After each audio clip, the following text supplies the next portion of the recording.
하나님의 말씀 레위기 17장입니다. 레위기 17장 1절부터 마지막 16절까지 보겠습니다.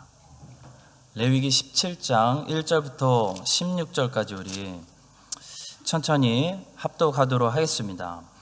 여호와께서 모세에게 말씀하여 이르시되 아론과 그의 아들들과 이스라엘의 모든 자손에게 말하여 그들에게 이르기를 여호와의 명령이 이러하시다 하라.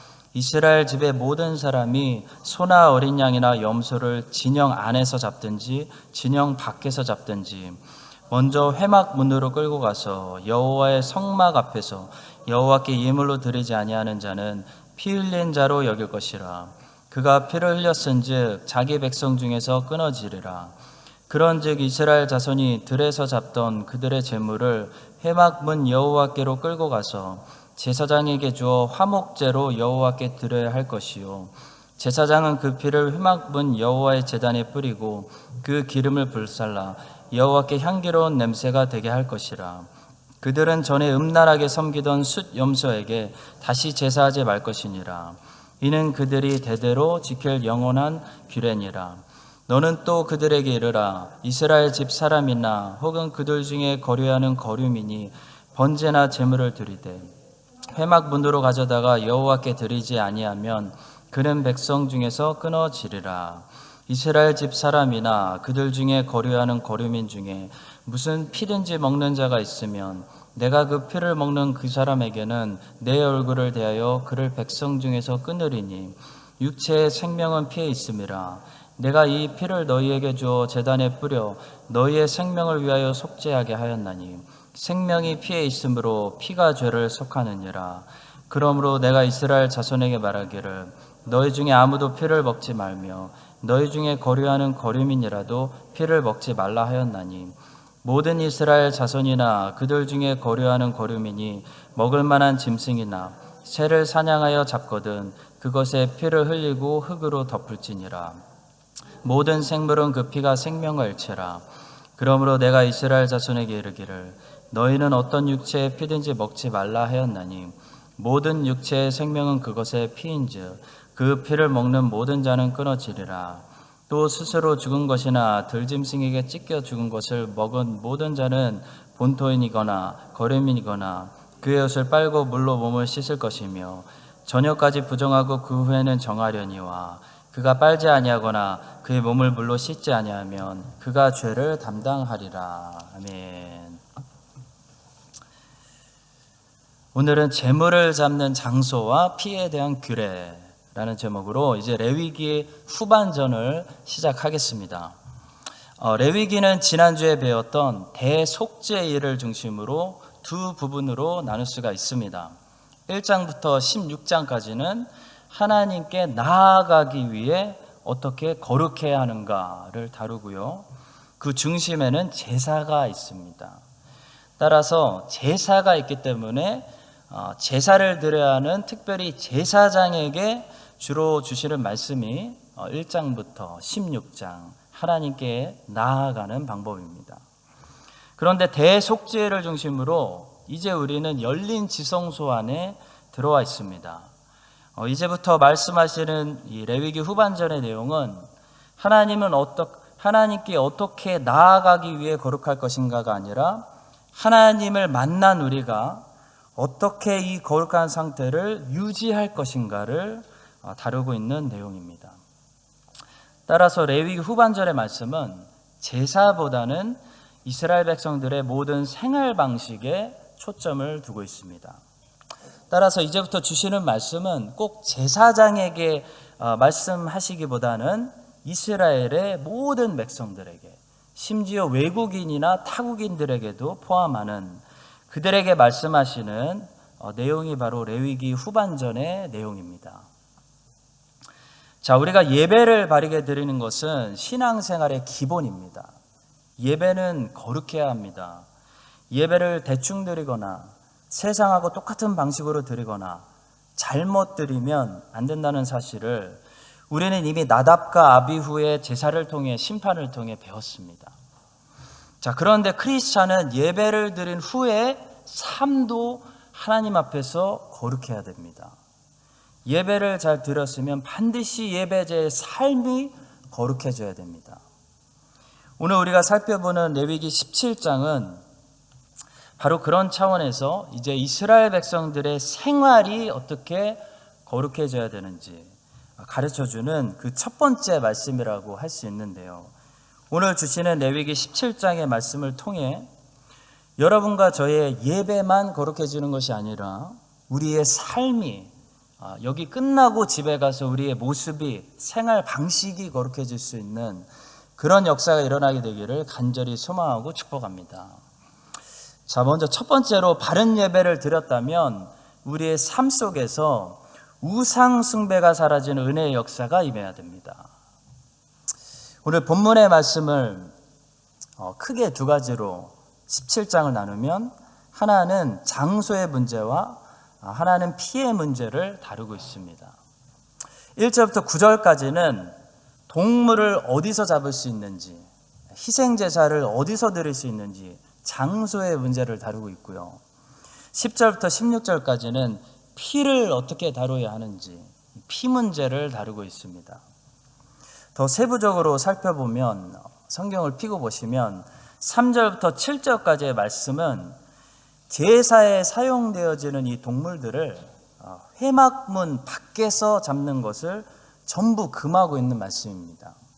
그러니까 제사에 사용되는 동물들을 잡을 때는 다른 곳에서 잡으면 안 되고요.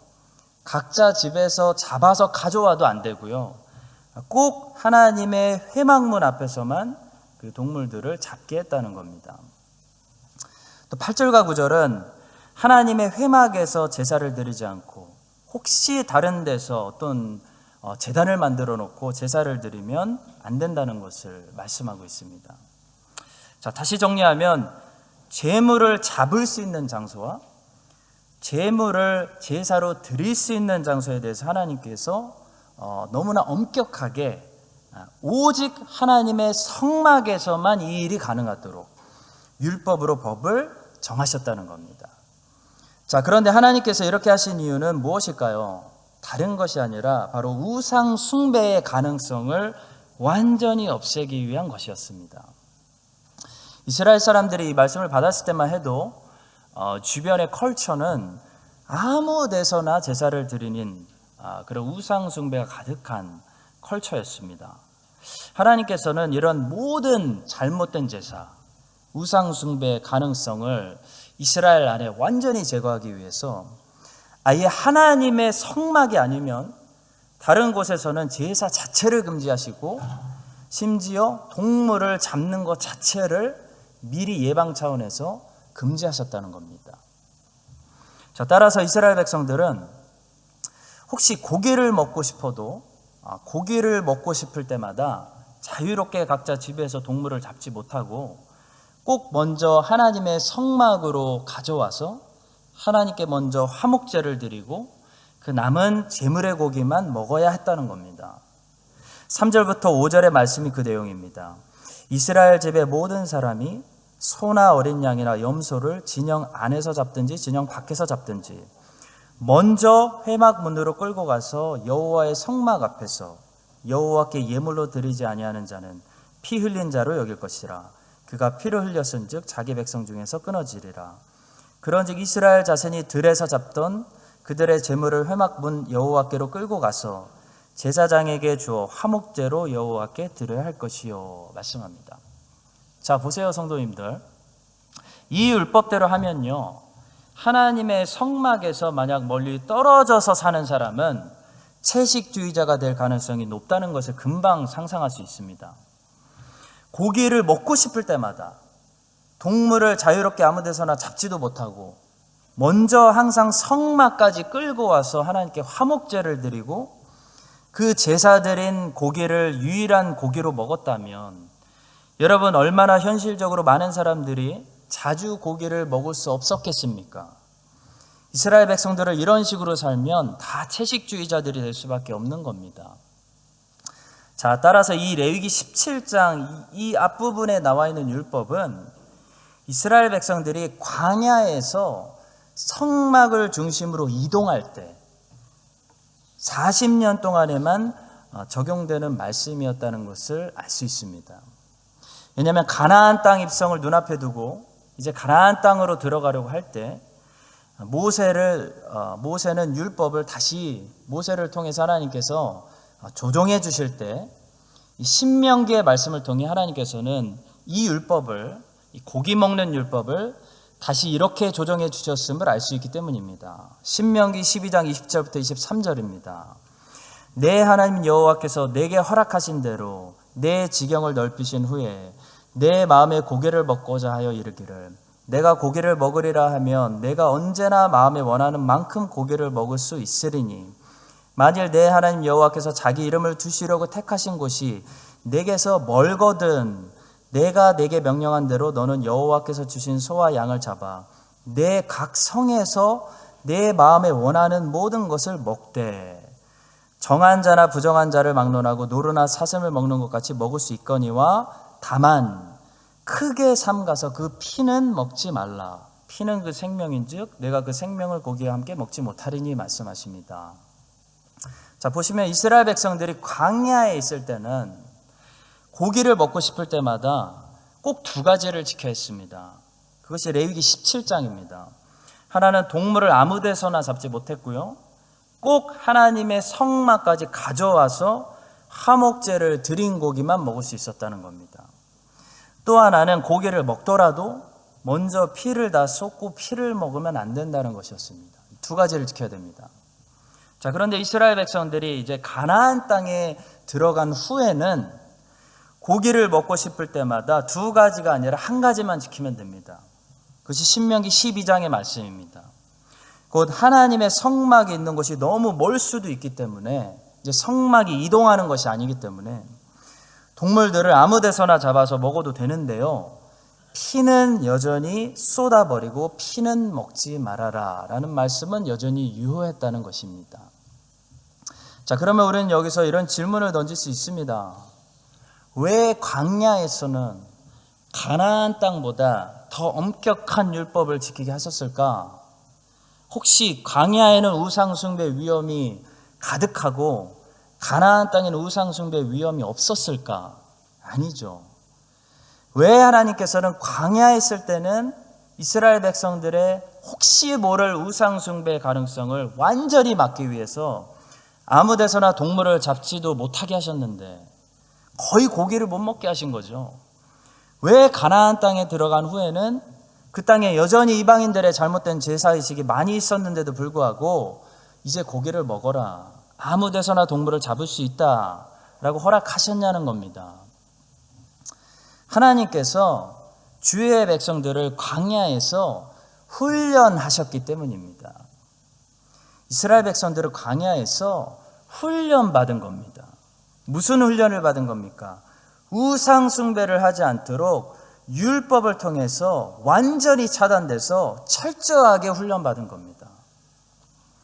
성도 여러분, 우리가 훈련받을 때는 좀 불편할 수 있습니다. 고기를 먹고 싶을 때마다 자유롭게 동물을 잡지도 못하고 먼저 성막으로 데려와서 하나님께 화목제까지 드려서 고기를 먹게 하셨다는 것은 고기 한번 먹으려면 굉장히 복잡하고 까다로웠다는 것입니다. 그러나 가나안 땅에 들어갔을 때는 이제 그 훈련이 끝났습니다. 그때는 자유롭게 아무 데서나 고기를 먹고 싶으면 동물을 잡을 수 있었다는 겁니다. 적어도 하나님의 기대는 무엇입니까? 이제는 충분히 너희들을 훈련했으니 너희들이 아무 데서나 동물을 잡아도 너희들이 설마 그것으로 이방 우상들에게 제사를 드리지 않을 거라고 나는 기대한다. 이런 하나님 아버지의 마음이 있었다는 겁니다. 그런데 안타깝게도 이스라엘 백성들은 하나님의 기대를 저버리고 가나안 땅에 들어가자마자 아무 데서나 동물을 잡을 수 있었기 때문에 아무 데서나 산당 위에 제단을 만들어 놓고 아무 데서나 동물들을 잡으며 우상 숭배했다는 사실을 우리가 알고 있습니다. 어쩌면 신명기 12장의 말씀이 아니라 레위기 17장의 말씀으로 이스라엘 백성들이 계속 제약받았다면 가나안 땅에서 우상 숭배를 덜 하지 않았을까요? 생각해 보게 됩니다. 성도 여러분, 하나님은 우리가 많이 제약받는 것을 원치 않으십니다. 그러나 고기를 먹는 그 자유 때문에 우리가 우상숭배의 죄에 빠지게 된다면 하나님은 우리가 고기를 먹는데 많이 불편하도록 우리를 제약할 수밖에 없는 것입니다. 오늘 우리에게 적용하면 하나님께서는 우리가 아무것도 하지 못하고 아무것도 보지 못하고 아무것도 먹지 못하는 그런 불편한 삶을 사는 것을 원치 않으신다고 저는 믿습니다. 그러나 우리가 훈련이 안 돼 있어서 그것들을 가지고 자꾸 우상 숭배를 한다면 하나님은 우리를 불편하게 만드실 수밖에 없다는 겁니다. 하나님이 제일 싫어하시는 것이 우상 숭배입니다. 하나님께서 이 레위기 후반전을 이렇게 시작하시면서 그들의 삶을 지적하시면서 이스라엘 백성들의 생활 속에서 제일 먼저 제거하기 원하시는 것은 우상 숭배였습니다. 우상 숭배의 죄가 왜 무서운지 아십니까? 우상이 무서운 이유는요, 모든 것이 우상이 될 수 있기 때문입니다. 다른 죄들은 안 그렇습니다. 아무거나 우리의 탐욕의 대상이 되지 않습니다. 저는 아무거나 보면서 탐욕을 느끼지는 않습니다.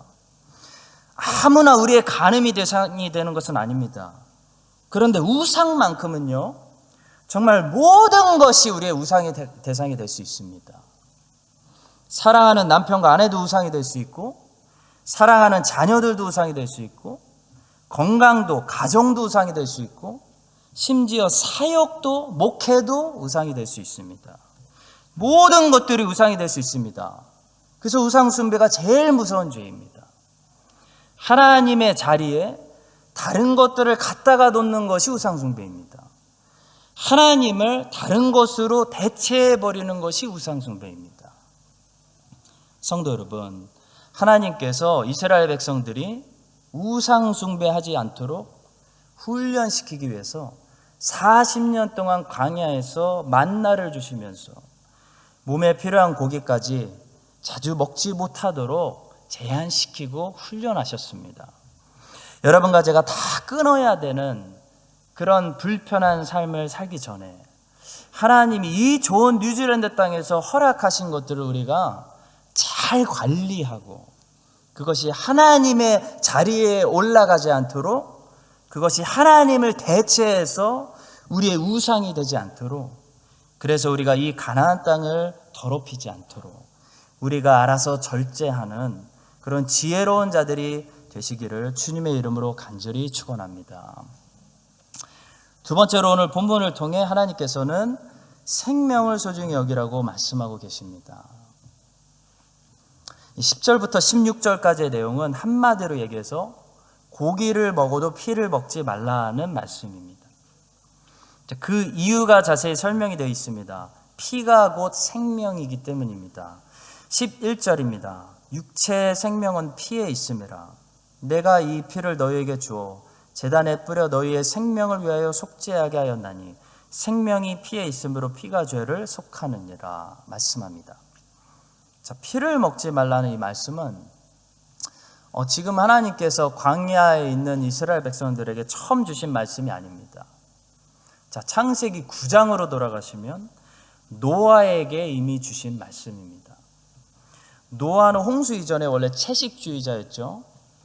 자, 그런데 홍수 이후에 세상이 다 망가졌고 먹을 것도 없었기 때문에 하나님께서는 노아에게 이제부터 고기를 먹으라고 말씀하셨는데, 고기를 먹되 피는 절대로 먹지 말아라 라고 말씀하셨습니다.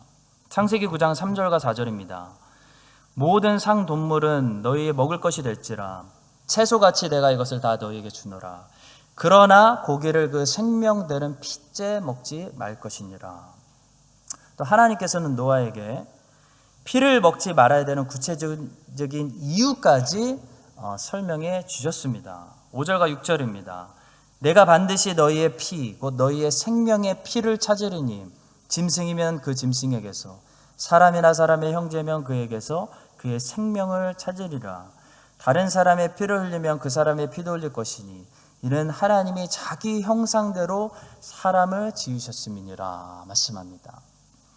하나님께서 피를 먹지 말라고 말씀하신 이유는요, 다른 것이 아니라 바로 생명을 소중히 여기는 생명 존중을 가르치기 위함입니다. 그런데 하나님께서 광야에 있는 이스라엘 백성들에게 이 사실을 오늘 본문을 통해 레위기 17장을 통해 다시 말씀하신 거고, 또 아까 말씀드린 대로 신명기 12장에 보시면 가나안 땅에 들어가는 순간부터는 이제 아무 데서나 고기를 먹을 수 있도록 이 레위기 17장 앞부분의 율법을 재조정해 주셨는데요, 뒷부분의 율법, 곧 피를 먹지 말라는 율법은 재조정해 주신 것이 아니라 오히려 다시 한번 모세를 통해 강조하셨습니다. 그만큼 중요하다는 겁니다. 신명기 12장 23절부터 25절. 다만 크게 삼가서 그 피는 먹지 말라. 피는 그 생명인즉 내가 그 생명을 고기와 함께 먹지 못하리니 너는 그것을 먹지 말고 물같이 땅에 쏟으라.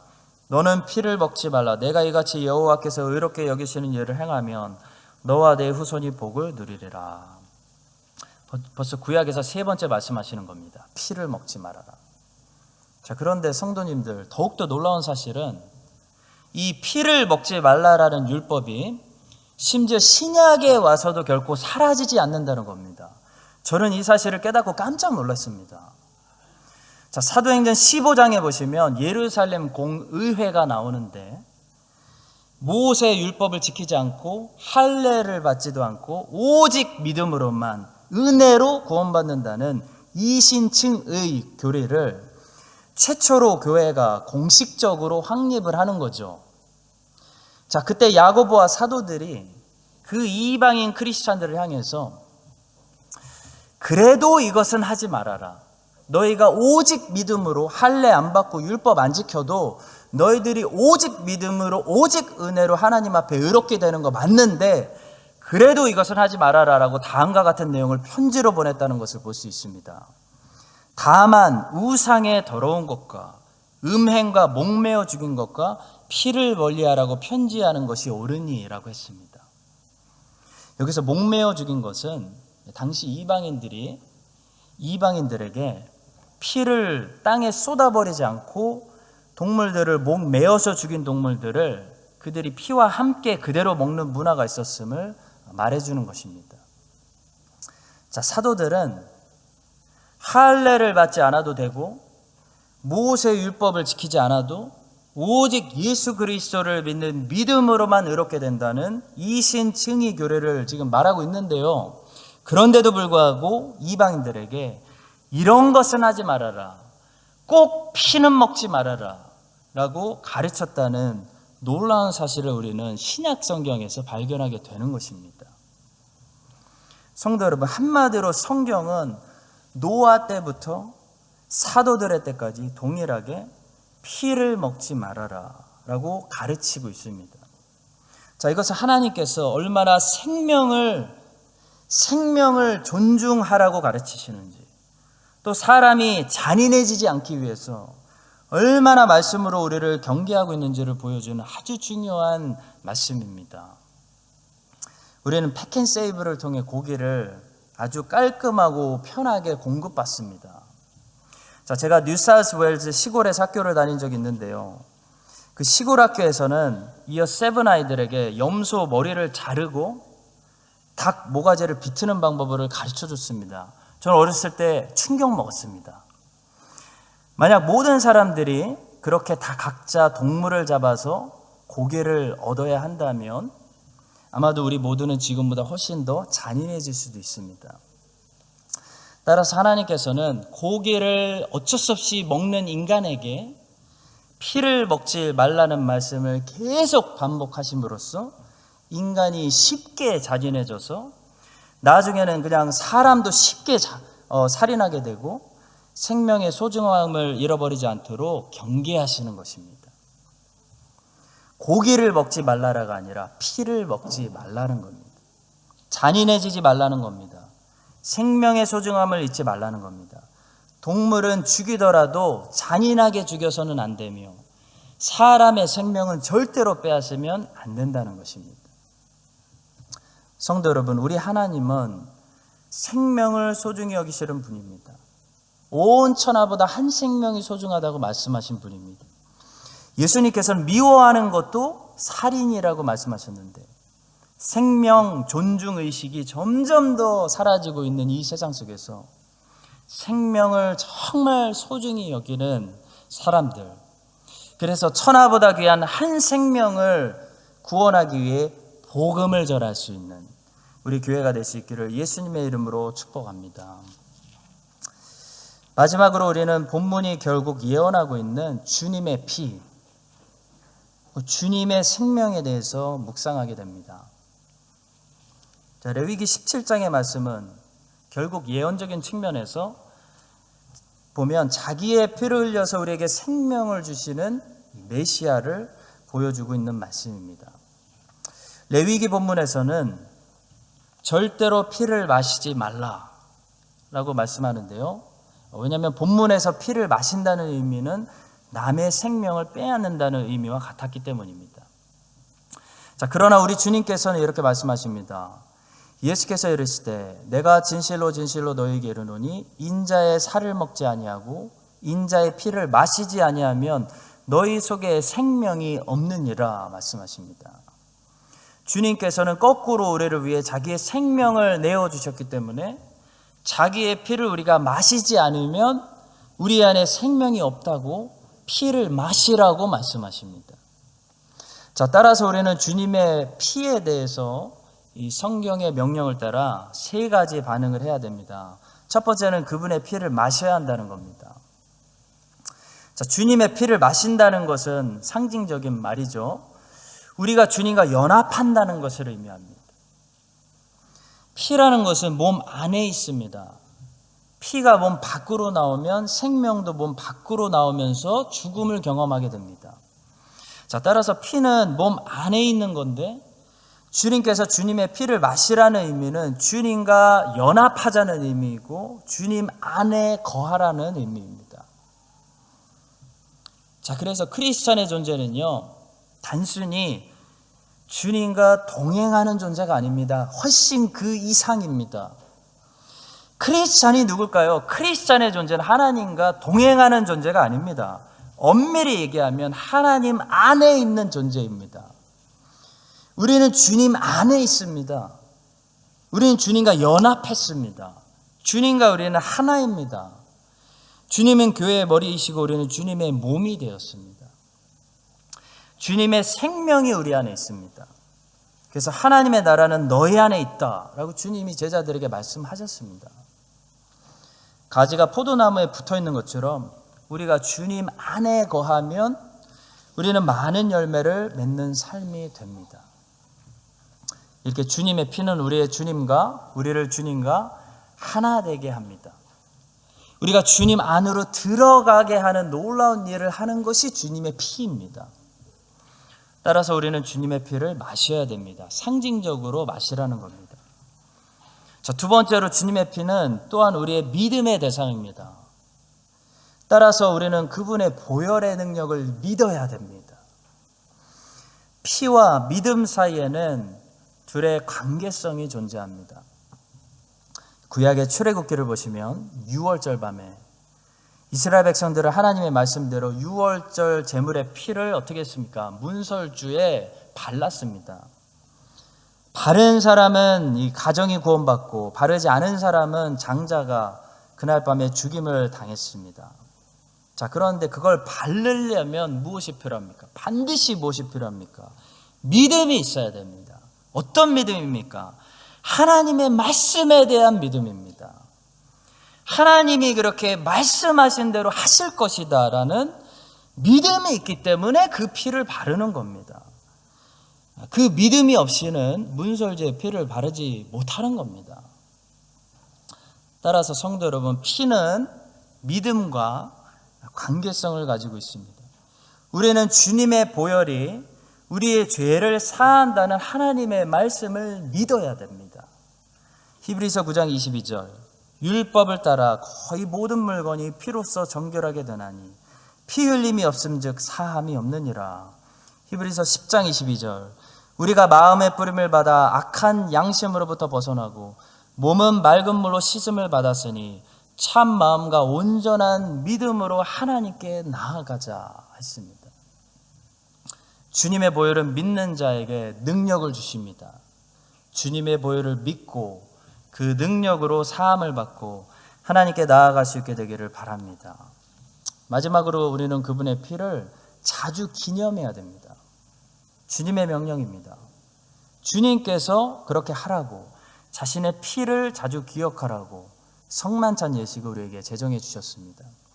고린도전서 11장 25절, 식후에 또한 그와 같이 잔을 가지시고 이르시되 이 잔은 내 피로 세운 새 언약이니 이것을 행하여 마실 때마다 나를 기념하라 하셨으니. 자, 왜 우리는 주님의 피를 자주 기억해야 할까요? 자꾸 잊어버리기 때문입니다. 피를 믿었는데 그 사실 우리가 또 잊어버리기 때문에 자주 리마인드해서 기억하라는 겁니다. 인간은 너무 쉽게 망각하는 존재입니다.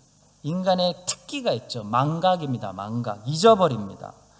따라서 우리는 리마인드가 필요합니다. 매일 리마인드가 필요하고 매주 리마인드가 필요합니다. 그 리마인드를 해주는 것이 바로 주의 성찬입니다. 우리는 주의 성찬을 나눌 때마다 리마인드를 받고 다시 주의 보혈을 의지하는 강한 믿음을 선물로 받습니다. 사랑하는 성도 여러분, 오늘 본문 말씀은 피가 생명이라고 다른 사람의 피를 흘리지 말라고, 다른 사람의 생명을 소중히 여기라고 먼저 말씀합니다. 그런데 그렇게 생명을 소중히 여기시는 하나님께서 자기의 아들은 예수 그리스도의 피를 흘리시고 그분의 생명을 우리에게 주시며 마시라고, 믿으라고, 기념하라고, 기억하라고 말씀해 주셨습니다. 여러분과 저를 위해 피를 흘려주신, 생명을 내어주신 우리 예수님의 이런 사랑과 희생을 기억하며 그 생명이 우리 안에 매일 충만하도록 우리가 거룩하게 살아가고 우상들을 멀리하며 예수님 안에 거하는 그런 하나님과 연합한 자녀들이 될 수 있기를 예수님의 이름으로 간절히 축원드립니다.